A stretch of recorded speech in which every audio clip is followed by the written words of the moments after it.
جب اپنے دل صاف رکھیں گے تو دل پھر آئینے کی مانند ہوگا، پھر اس آئینے میں دیکھیں گے تو پھر خیر ہی نظر آئے گی۔ تو جب آئینہ ہی دھندلا کر لیا تو پھر کیا دکھائی دے گا؟ اس لیے اپنے دل کو ستھرا کریں، اپنے دل کو پاک کریں، پھر اپنے دل کے آئینے میں تمہیں ہر کوئی اچھا ہی دکھائی دے گا نا۔ کس کو پتھر مارے ناصر کون پر آیا ہے، دل کے شیش محل میں ایک ایک چہرہ اپنا لگتا ہے۔ تو پھر دل مصفا ہو گیا، دل مزکا ہو گیا، تو پھر جو ہے وہ پاکیزگی ہی پاکیزگی ہے، نور ہی نور ہے۔ خشیت الہی جب بندہ مومن کے اندر اتر آتی ہے تو پھر اس کا اندر صبرنے لگ جاتا ہے۔ جہاں کوئی کیمرہ نہیں ہوتا، جہاں کوئی ایجنسی نہیں ہوتی، جہاں کوئی دیکھنے والا نہیں ہوتا، وہاں یہ خوف طاری ہوتا ہے کہ میرا رب مجھے دیکھ رہا ہے، اور یہ تصور انسان کی زندگی کے اندر خیر لاتا ہے۔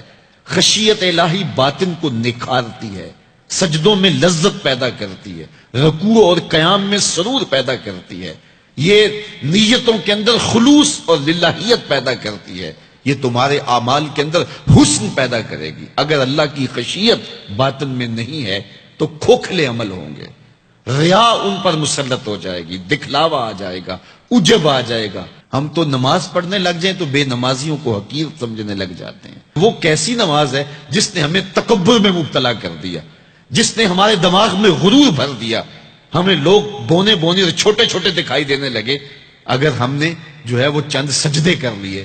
لیکن وہ لوگ جو خشیت الہی کے نور میں پرورش پاتے رہے، وہ ساری زندگیاں عبادت میں گزارنے کے بعد پھر بھی روتے تھے، پتہ نہیں ہماری باتیں بھی قبول ہوئی ہے کہ نہیں۔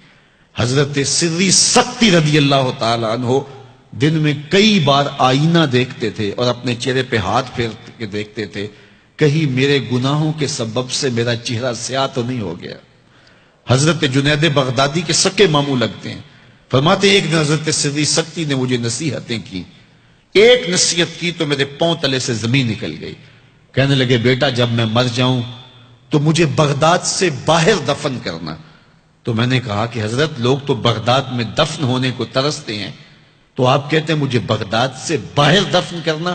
تو حضرت سری سکتی رضی اللہ تعالیٰ عنہ فرمانے لگے کہ اے جنید میں ڈرتا ہوں میری بدعمالیوں کی وجہ سے بغداد کی مٹی مجھے قبول کرنے سے انکار نہ کر دے۔ یہ وہ لوگ تھے تتجافا جنوبہم عن المضاجع، جن کی کروٹیں خوف و طمع میں بستروں سے الگ رہتی تھی اور اللہ کو پکارا کرتے تھے، راتوں کی تنہائیوں میں اٹھ اٹھ کے راتوں کو آباد رکھا کرتے تھے۔ حضرت شیخ سعدی نے لکھا ہے کہ مطاف میں ایک شخص کنکروں پہ پیشانی رکھ کے رو رہا ہے اور کیا کہتا ہے، اللہ مجھے معاف کر دے نہیں تو قیامت کے دن نابینا اٹھانا، تیرا کیا تیرے بندوں کا سامنا نہیں کر پاؤں گا۔ اتنے درد سے روتا ہے کہ سینے میں دل ڈولتے ہیں۔ ایک شخص تو اپنا طواف چھوڑ کے اس کے پاس کھڑا ہو گیا تو اس کی پشت پہ ہاتھ پھیرنے لگا، حوصلہ رکھ اللہ بڑا کریم ہے، حوصلہ رکھ اللہ بڑا رحیم ہے، اور اس کو تسلی دینے لگا۔ اور وہ اتنے درد سے روتا ہے، اس کی چیخیں سنی نہیں جاتی، مطاف کے کنکروں پہ اس کے آنسو گرتے ہیں، اور کہتا ہے اے اللہ مجھے معاف کر دے نہیں تو نابینا اٹھانا، تیرا سامنا تو بڑی دور کی بات، تیرے بندوں کا سامنا نہیں کر پاؤں گا۔ تو اس شخص نے طواف چھوڑ دیا اور اس کو تسلی دینے لگا۔ تھوڑی دیر کے بعد وہ شخص جانے لگا، چہرے پہ اس نے پردہ اڑا ہوا تھا۔ تو اس شخص کو تجسس تھا کہ میں دیکھوں یہ کون ہے جو اتنے درد سے روتا ہے اور اس کو سمجھاؤں کہ اللہ بڑا کریم ہے۔ تو وہ اس کے پیچھے چل پڑا۔